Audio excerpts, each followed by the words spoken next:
यसभन्दा अगाडिका दुईवटा भिडियोमा चाहिँ हामीले बीमको लागि आवश्यक पर्ने थ्योरीहरूको बारेमा पढिसकेका छौँ र आज चाहिँ हामी एक्चुअल न्युमेरिकलतिर लागिरहेका छौँ। सो हामी चाहिँ न्युमेरिकलमा जेनरली हामीलाई क्वेसनमा चाहिँ axial force diagram, shear force diagram र बेन्डिङ मोमेन्ट डायग्राम बनाउन सोध्छ र यो डायग्राम बनाउनको लागि हामीलाई axial force calculation, bending moment and shear force calculation गर्नुपर्ने हुन्छ। क्याल्कुलेसनको लागि चाहिने स्टेप भनेको फर्स्टमा के हुन्छ भने क्याल्कुलेसन अफ रियाक्सन, सपोर्ट र रियाक्सन हुन्छ। फर्स्ट स्टेप भनेको सपोर्टको रियाक्सन फोर्सको क्याल्कुलेसन हो एन्ड सेकेन्ड स्टेप भनेको क्याल्कुलेसन अफ एक्सियल फोर्स, त्यसपछि शियर फोर्स एन्ड त्यसपछि बेन्डिङ मोमेन्ट हो। एन्ड बल्ल थर्ड स्टेपमा हामी axial force diagram, shear force diagram and bending moment diagram बनाउँछौँ। र आजको भिडियोमा चाहिँ हामी क्याल्कुलेसन अफ रियाक्सन फोर्सको बारेमा कुरा गर्छौँ। क्याल्कुलेसन अफ रियाक्सन फोर्स कसरी क्याल्कुलेट गर्ने हामीले पढिसकेका छौँ। तीन टाइपको जनरली हामीले तीन टाइपको सपोर्ट हुन्छ, हिन्ज सपोर्ट, रोलर सपोर्ट र फिक्स सपोर्ट। हिन्ज सपोर्ट भनेको यस्तो हुन्छ, यसमा कतिवटा रियाक्सन हुन्छ, एउटा भर्टिकल हुन्छ, अर्को के हुन्छ होरिजन्टल रियाक्सन हुन्छ। अनि अर्को रोलर सपोर्ट, यसमा चाहिँ के हुन्छ भर्टिकल रियाक्सन मात्रै हुन्छ। र अर्को फिक्स सपोर्ट जसमा चाहिँ के हुन्छ तिनटै रियाक्सन हुन्छ, होरिजन्टल रियाक्सन, भर्टिकल रियाक्सन र मुभमेन्ट रियाक्सन पनि हुन्छ। र जेनरली मैले भनेको थिएँ जेनरली चाहिँ हामीलाई यो हिन्ज सपोर्ट र रोलर सपोर्टसँग रिलेटेड न्युमेरिकलहरू मात्रै सल्भ गर्नुपर्छ यो एप्लाइड मेकानिक्स 1 मा। नाउ आज चाहिँ हामी यो जुन होरिजन्टल रियाक्सन छ या भर्टिकल रियाक्सन छ या मुभमेन्ट जे छ त्यो चाहिँ हामी आज निकाल्न ट्राई गर्छौँ र निकाल्न सिक्छौँ। त्यसको लागि हामीलाई फर्स्टमा एउटा क्वेसन दिएको छ यहाँ माथि। हामी यो क्वेसन सल्भ गर्दै यसलाई कसरी रियाक्सन निकाल्ने हो त्यसलाई डिस्क्राइब गर्दै जान्छु म। तर त्योभन्दा पहिले युडिएल एन्ड युभिएलको केसमा लोड भनेको के हुन्छ यो फाइन्ड गर्न अति आवश्यक छ। सो युडिएल भनेको के हो uniformly distributed load. That means यसले चाहिँ हरेक पोइन्टमा चाहिँ इक्वली लोड डिस्ट्रिब्युट गर्छ। र अर्को हो युभिएल। युभिएल भनेको के हो uniformly varying load. That means यसले चाहिँ हरेक पोइन्टमा चाहिँ यसको लोड चाहिँ के हुन्छ भेराइङ हुँदै रहेछ, मतलब चेन्ज हुँदै जान्छ। सो जेनरली युडिएललाई हामीले कसरी डिनोट गर्छौँ यसरी डिनोट गर्छौँ एन्ड युभिएललाई हामीले कसरी डिनोट गर्छौँ यसरी डिनोट गर्छौँ। यो ग्रेजुअली के भएको छ यो इन्क्रिज हुँदै गएको छ, यो चाहिँ के छ सबै सेम छ। सो यो के हो युडिएल हो एन्ड यो युभिएल हो। अझै युडिएललाई चाहिँ यसरी पनि डिनोट गर्न सकिन्छ। ओके, सो हामीलाई यो क्वेसनमा के दिएको हुन्छ भने युडिएलको केसमा हेरौँ। फर्स्टमा युडिएल केसमा के हुन्छ भने यहाँ सर्टेन भ्यालु जस्तै यो क्वेसनमा कति दिएको छ 5 किलोन्युटन पर मिटर दिएको छ। यस्तै के दिन्छ भने ल x किलोन्युटन पर मिटर दिएको हुन्छ र यो डिस्टेन्स y छ भनेर सपोज गरौँ y मिटर। ओके, सो यो x किलोन्युटन पर मिटर भनेको के हो भने यसको इन्टेन्सिटी हो र यो y भनेको के हो यसको टोटल यो डिस्टेन्स हो। र यो युडिएलको केसमा वा युभिएल केसमा जुन केसमा पनि लोड भनेको जहिले पनि के हुन्छ भने यसको एरिया हुन्छ। ओके, सो यो x किलोन्युटन पर मिटर भनेको के हो इन्टेन्सिटी हो र एरिया भनेको के हुन्छ इन केस अफ युडिएलमा यो के फर्ममा छ हेरौँ त यो के हो रेक्ट्याङ्गल फर्ममा छ। सो रेक्ट्याङ्गल फर्ममा एरिया भनेको के हुन्छ L into B। Okay, so L भनेको के हुने भयो x हुने भयो इन्टु B भनेको y हुने भयो। सो एकदम याद गर्नुपर्ने कुरा लोड भनेको इन केस अफ युडिएल के हुँदो रहेछ x इन्टु y हुँदो रहेछ। अब यही केस हामी युभिएलकोमा हेरौँ। युभिएल भनेको कस्तो हुन्छ राइट एङ्गल ट्रायङ्गलको फर्ममा हुन्छ र मानौँ यसको इन्टेन्सिटी कति दिएको छ x किलोन्युटन पर मिटर दिएको छ र डिस्टेन्स भनेको y नै दिएको छ।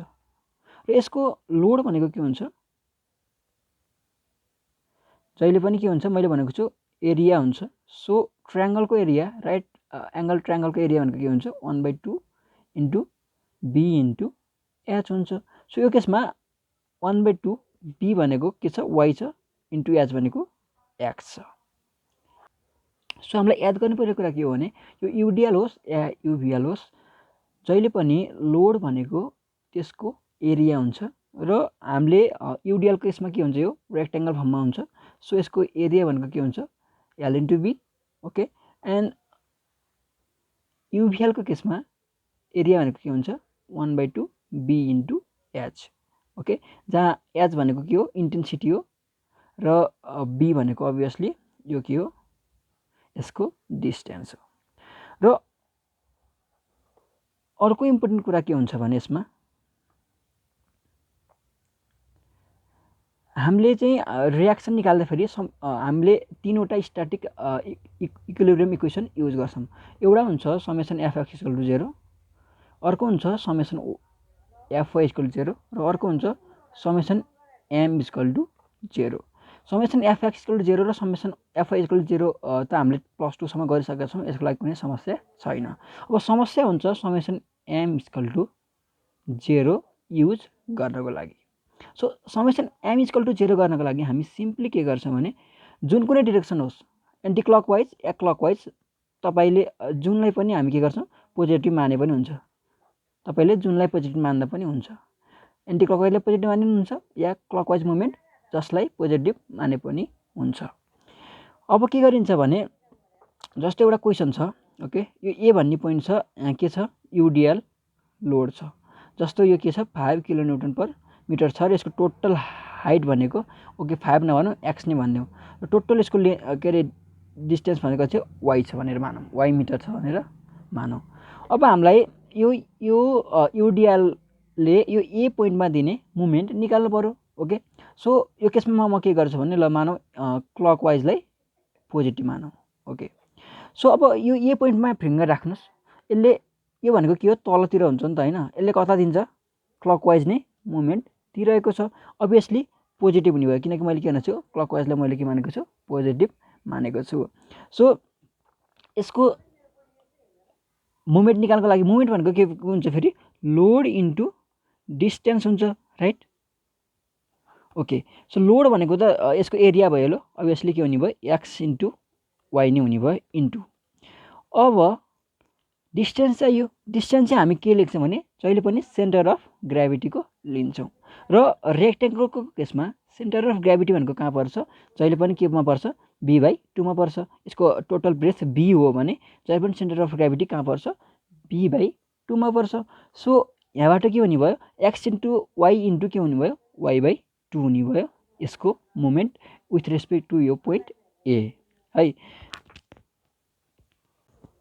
त्यस्तै अब हामीलाई यही क्वेसनमा यो पोइन्ट ए भयो होइन,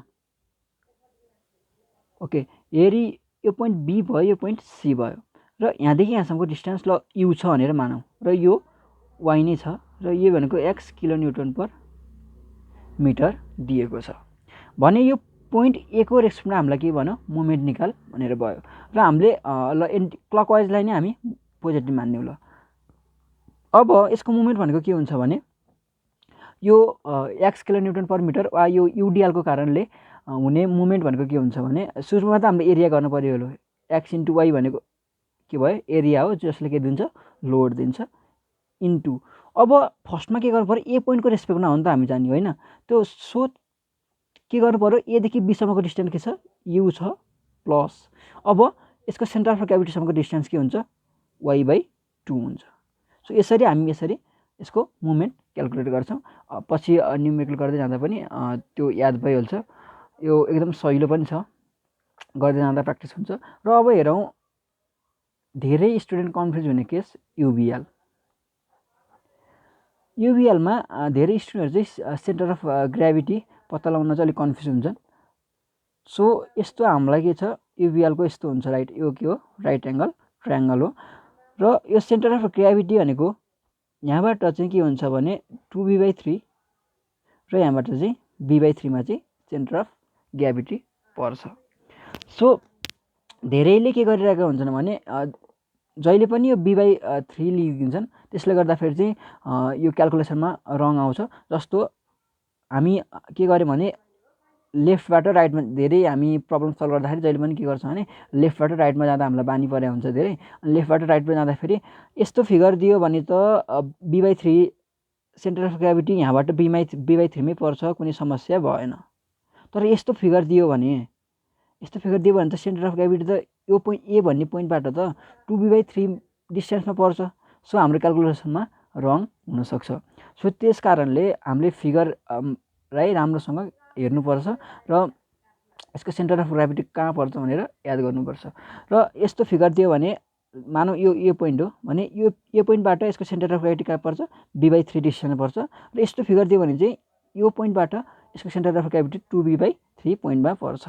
सो यो ए पोइन्टबाट ल के अरे हामीले क्लकवाइजलाई नै हामी पोजिटिभ मानिदिउँ र यसको ए पोइन्टबाट दिने मुभमेन्ट हेरौँ। यसको एरिया भने भयो होला 1/2 एक्स छ भनौँ, यो एक्स इन्टु के हुने भयो बी त हुने नै भयो इन्टु फर्स्ट केसमा के हुन्छ b/3 हुन्छ। ओके, र सेकेन्ड केसमा भने के हुन्छ भने 1/2 इन्टु एक्स त यसको छँदैछ, एक्स इन्टु बी भयो यसको एरिया इन्टु के हुने भयो यो पोइन्टबाट 2b/3 हुने भयो क्या। सो यो चाहिँ एकदम याद गर्नुपर्ने कुरा हुन्छ। र अब फर्स्ट न्युमेरिकलतिर जाउँ।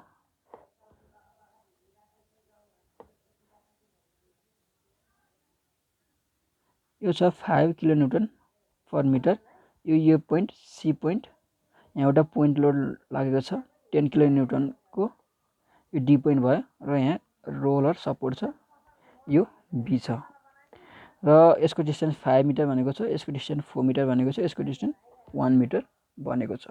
अब यो जुन के हो हिन्ज सपोर्ट हो। सो हिन्ज सपोर्टमा के रियाक्सन आउँछ, एउटा आउँछ भर्टिकल रियाक्सन, अर्को आउँछ होरिजेन्टल रियाक्सन।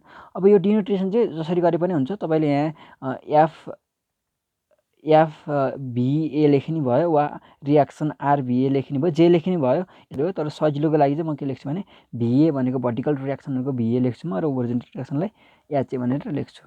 सो यहाँ के हुने भयो भिभी मात्रै लाग्छ किनकि यो रोलर सपोर्ट हो, यसमा के हुन्छ भर्टिकल रियाक्सन मात्रै लाग्छ। नाउ अब के गरौँ भने फर्स्टमा समेसन एफएक्स इक्वल टु 0 गरिदिउँ। ओके, यसलाई पोजिटिभ लेखिदिउँ। सो एक्स एक्सिसमा लागेको फोर्सहरू भनेको के छ, एउटा एचए छ, अरू कुनै फोर्स लागेको छ त एक्स एक्सिसमा लागेको छैन। सो एचए इक्वल टु 0 आइयो। अब कुरा गरौँ समेसन एफआई इक्वल टु 0 गरिदिउँ, अपवार्डलाई पोजिटिभ लेखिदिउँ। अपवार्डलाई पोजिटिभ लेख्दाखेरि एउटा भयो भिए प्लस, अर्को भयो भिबी माइनस, यो तलतिर लागेको छ 10 अनि माइनस यो पनि के हो तलतिर लागिरहेको छ माइनस। अब यसको लोड भनेको के हुन्छ, लोड भनेको जहिले पनि यसको एरिया हुन्छ। यो के हो युडिएल हो। सो युडिएलमा एरिया भनेको के हुन्छ रेक्टेङ्गल फर्ममा हुन्छ। सो रेक्टेङ्गल फर्ममा के हुन्छ 5 × 5 ओके एल इन्टु बी के। सो इक्वल टु के हुने भयो 0 हुने भयो। सो दिस इम्प्लाइज यो भनेको भिए प्लस भिबी माइनस यो भनेको 35 equal to 0। So V A plus V B equal to 35 आयो। यसलाई इक्वेसन नम्बर 1 भनिदिउँ। अब हामी गर्छौँ समेसन एमए इक्वल टु 0। अब तपाईँले क्लकवाइजलाई पोजिटिभ लिगिनुहुन्छ, एन्टी क्लकवाइजलाई पोजिटिभ लिगिनुहुन्छ। मैले यसपल्ट क्लकवाइजलाई पोजिटिभ लिगिदिएँ। अब ए पोइन्टबाट हेरौँ, ए पोइन्टमा यो भिए र एचएले कुनै मुभमेन्ट दिँदैन किनकि यहाँ कुनै डिस्टेन्स पनि छैन। सो भिए र एचएले मुभमेन्ट दिएन है। एचए इन्टु नि 0 भयो प्लस भिए इन्टु नि के भयो 0 भयो, यो नलेख्दा पनि हुन्छ। अब यो जुन युडिएल छ, युडिएल चाहिँ मुभमेन्ट दिन्छ किनकि हामी डिस्टेन्स कहाँको हेरिन्छ सेन्टर अफ ग्राभिटीको हेरिन्छ। सो यसको सेन्टर अफ ग्राभिटी कहाँ पर्छ बिचमा भनेको b/2 मा पर्छ। b/2 भनेको 5/2 भनेको 2.5 मा पर्छ। सो के हुनुभयो सुरुमा लोड लेख्नु पर्यो। लोड भनेको के हुन्छ 5 × 5 इन्टु डिस्टेन्स भनेको के हुन्छ 5/2 सेन्टर अफ ग्राभिटीसम्मको डिस्टेन्स। अब साइन कन्भेक्सन हेरौँ, हामीले के भनेको छौँ क्लकवाइजलाई पोजिटिभ भनेको छौँ। यो यसरी मुभ गरिरहेको छ भनेपछि के हुन्छ, यो यसले के दिन्छ क्लकवाइज मुभमेन्ट दिन्छ। सो यो प्लस हुने भयो। अब यो 10ले पनि के दिन्छ, 10ले पनि के दिन्छ क्लकवाइज मुभमेन्ट दिन्छ। अब ए पोइन्टदेखि 10सम्मको डिस्टेन्स कति छ, यो भनेको 5, यो भनेको 4, टोटल कति भयो 9 × 10 भयो पोजिटिभ नै। अब बाँकी के रह्यो भिबी रह्यो। सो भिबीले के दिन्छ एन्टी क्लकवाइज मुभमेन्ट दिन्छ, माथितिर लागिरहेको छ यो भिभी। Okay, so anticlockwise movement चाहिँ माइनस हुने भयो। भिभीसम्मको डिस्टेन्स हेरौँ, यो 5, यो 4, 9, यो 1, 10, 10 भिभी इक्वल टु के हुने भयो, 0 हुने भयो। सो दिस इम्प्लाइज यो भनेको कति हुने भयो, 25 इन्टु 2.5 प्लस 90 माइनस 10 भिभी इक्वल टु 0 हुने भयो। सो दिस इम्प्लाइज 10 भिभी भनेको कति हुने भयो, 25 इन्टु 2.5 प्लस 90। सो यो भनेको 152.5 आयो। सो दिस इम्प्लाइज भिभी भनेको कति आयो, 15.25 किलो न्युटन आयो इन अपवर्ड डिरेक्सन। अब यहाँबाट हामीले भिए पनि निकाल्न सक्छौँ। भिए भनेको के आउने भयो, 35 माइनस 15.25। सो यो भनेको कति आउने भयो, 19.75 kilo newton in upward direction. So यसरी हामीले के गर्यौँ, भिए पनि क्यालकुलेसन गऱ्यौँ, अननोन फोर्स, भिभी पनि के थियो, अननोन फोर्स और अननोन रियाक्सन हामीले क्यालकुलेट गऱ्यौँ र एचए पनि हामीले फाइन्ड गऱ्यौँ। र हाम्रो यो स्टेप के हुन्छ, अबको स्टेप भनेको के हुन्छ भने फ्री बडी डायग्राम बनाउनु पर्ने हुन्छ। सो यो ए भन्ने पोइन्ट भयो, यहाँबाट भर्टिकल रियाक्सन भिए भनेको कति रहेको छ, कति छ, 19.75 किलो न्युटन छ। एचए भनेको छ 0 किलो न्युटन छ। यहाँ के छ, यो डिएल छ 5 किलो न्युटन पर मिटरको। यो डिस्टेन्स भनेको छ 5 मिटर छ। ओके, यो ए भयो, यो बी भयो, कति सी भयो। यो यहाँबाट 4 मिटर पर के छ, एउटा पोइन्ट लोड छ 10 किलो न्युटनको, डी भन्ने पोइन्ट भयो। र यहाँ 1 मिटर पर के छ, बी भन्ने पोइन्ट छ। र भिभी भनेको कति छ, भिभी भनेको छ 15.25 किलो न्युटन। यसरी हामीले फ्री बडी डायग्राम बनाउँछौँ। र यहाँसम्मको हामीलाई 3 मार्क्ससम्म दिन सक्छ, 2 या 3 मार्क्ससम्म दिन सक्छ। यसरी हामीले रियाक्सन चाहिँ क्यालकुलेट गर्छौँ। अब अर्को एउटा क्वेसन हेरौँ युभिएल भएको केसमा। सो यसमा पनि यो भनेको के हो, रोलर सपोर्ट हो, यो हिन्ज सपोर्ट हो। र रोलर सपोर्ट भनेपछि यसले के दिन्छ, भर्टिकल रियाक्सन मात्रै दिन्छ, भिए भन्यो। र यो हिन्ज भनेपछि यसले के दिन्छ, भर्टिकल र होरिजोन्टल दुवै दिन्छ। सो यो भिभी भयो, यो एचभी भयो। यसमा नि हामी फर्स्टमा के गर्छौँ, समेसन एफएक्स इक्वल टु 0, यसलाई क्यालकुलेसन अफ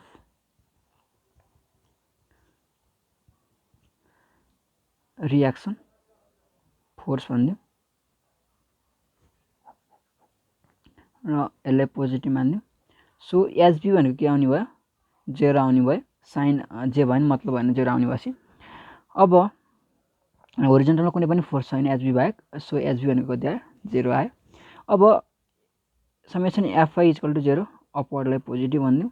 ओके, सो यसमा के छ, एउटा भिए छ अपवर्डमा, अर्को के छ, भिभी छ। सो यो लेखिदिएरौँ। अब यो जुन यो भिआर छ, यो चाहिँ कता डाउनवर्डतिर लोड दिइरहेको छ भने चाहिँ माइनस। अब यसको एरिया भनेको के हुन्छ, 1/2 इन्टु कति छ, बी भनेको छ 20 छ, इन्टु सरी एच भनेको 20 छ र बी भनेको छ 3 छ। ओके, यसको के भयो, युभिएलको लोड भयो, माइनस अर्को के छ, पोइन्ट लोड छ अर्को 15 इक्वल टु 0 भयो। सो दिस इम्प्लाइज भनेको भिए प्लस भिबी माइनस यो भनेको कति 10 भयो, 30 minus 15 equal to 0। So V A plus V B equal to कति आयो, 45 आयो। यसलाई इक्वेसन नम्बर 1 भनिदिउँ। अब मोमेन्ट हेरौँ, समेसन एमए इक्वल टु 0 गरिदिउँ, क्लकवाइजलाई पोजिटिभ लेखिदिउँ। ओके, सो यो भिएले यो ए पोइन्टमा कुनै पनि मुभमेन्ट दिँदैन, सो 0 हुने भयो। अब यो युभिएलको यसमा हेरौँ, फर्स्टमा त युभिएलको लोड लेखौँ। युभिएलको लोड भनेको कति हुन्छ, 1/2 इन्टु 20 इन्टु 3 हुन्छ इन्टु। अब हामीलाई चाहियो डिस्टेन्स, यो ए पोइन्टदेखि यसको सीसम्मको डिस्टेन्स। सो ए पोइन्टदेखि यहाँसम्मको, एदेखि सीसम्मको डिस्टेन्स फर्स्टमा कति छ, 1 छ। सो 1 प्लस गरिदियो होला। एन्ड यसको सेजी भनेको कहाँ पर्छ, यताबाट छ भनेपछि यसको सिजी भनेको कहाँ हुन्छ, 2b/3 मा पर्छ। सो 2b/3 भनेको 2 इन्टु बी भनेको छ 3 छ अपन 3 हुने भयो। र साइन भनेको के हुने भयो, यसले यसको रेसमा के दिन्छ, क्लकवाइज नै दिइरहेको छ। सो प्लस हुने भयो। एन्ड प्लस यसले पनि क्लकवाइज दिन्छ, 15 इन्टु डिस्टेन्स भनेको कति छ, यो भनेको 1 यो भनेको 3 4 भयो, यो भनेको 5 भयो, 5 माइनस अब यसले के दिन्छ भिभीले यो के दिन्छ एन्टी क्लकवाइज दिन्छ भिभी इन्टु डिस्टेन्स भनेको कति छ 5 यो 6 छ इक्वल टु 0 हुने भयो। सो दिस इम्प्लाइज यो भनेको कति हुने भयो 30 30 यो 3 3 क्यान्सल भयो, यो भनेको कति 3 नै रह्यो प्लस यो भनेको 75 माइनस 6 भिभी इक्वल टु 0 भयो। सो दिस इम्प्लाइज 6 भिभी भनेको कति आयो 90 प्लस 75 आयो। सो भिभी भनेको 90 प्लस 75 डिभाइड बाई 6। सो हाम्रो भिभी आयो 27.5 kilo newton in upward direction. र अब भिए भनेको कति आयो भिए भनेको 45 माइनस 27.5 आयो। सो यो भनेको 17.5 किलो न्युटन आयो अपवर्ड डिरेक्सन। सो अब फेब्रुअरी डायग्राम के हुने भयो त ए भन्ने पोइन्टमा भिए भनेको छ 17.5 किलो न्युटन छ, यहाँबाट 1 मिटर पर गएर सी भन्ने पोइन्ट छ, यहाँबाट युभिएल लागेको छ कति 20 किलो न्युटन पर मिटर, यो डिस्टेन्स भनेको छ 3 मिटर छ। एन्ड त्यसपछि यहाँबाट 1 मिटर पर गएर ई भन्ने पोइन्ट छ, यो डी भयो, यहाँबाट कति लागेको छ 15 किलो न्युटन पर मिटर लागेको छ। यहाँबाट फेरि 1 मिटर पर गएर बी भन्ने पोइन्ट छ, बी भन्ने पोइन्टमा के भिभी लाग्यो, भिभी भनेको छ हामीले निकाल्यौँ 27.5 किलो न्युटन एन्ड एचबी भनेको हामीले कति निकाल्यौँ 0 किलो न्युटन निकाल्यौँ। सो यो नै हाम्रो रिक्वायर्ड फेब्रुअरी डायग्राम हो यो दिएको क्वेसनको। सो यसरी चाहिँ हामी रियाक्सन क्याल्कुलेट गर्छौँ र यो रियाक्सन क्याल्कुलेट गर्ने चाहिँ यो सियर फोर्स बेन्डिङ मोमेन्ट या एएफडी जे भयो भने यो क्वेसनको चाहिँ फर्स्ट स्टेप भनेको चाहिँ रियाक्सन क्याल्कुलेसन हो। सो यो एकदमै इम्पोर्टेन्ट स्टेप हो, यसलाई फेरि प्र्याक्टिस एन्ड प्र्याक्टिस गर्नु होला। र मोस्ट इम्पोर्टेन्ट भनेको के हो भने यो जुन युभिएल केसमा छ नि यो हामीले यसको सेन्टर अफ ग्राभिटी छुट्याउन चाहिँ एकदम मिस्टेक गर्छौँ। सो यहाँबाट यो ए भन्ने पोइन्टबाट 2/3 सेन्टर अफ ग्राभिटी पर्छ र यो बी भन्ने पोइन्टबाट चाहिँ b/3 भन्ने पोइन्टमा सेन्टर अफ ग्राभिटी पर्छ। यो चाहिँ एकदमै याद गर्नु होला। र जहिले पनि लोड भनेको के हुन्छ भने यसको एरिया हुन्छ। सो युडिएलको केसमा के हुने भयो एरिया भनेको x इन्टु वाइ हुने भयो र युभिएलको केसमा हुने भयो 1/2 इन्टु x इन्टु वाइ वा b इन्टु h। सो यो चाहिँ एकदम याद गर्नु होला। र अघिल्लो अब आउने भिडियोमा चाहिँ हामी axial force calculation and share force calculation र पेन्डिङ मोमेन्ट क्याल्कुलेसन हेर्छौँ। Thank you.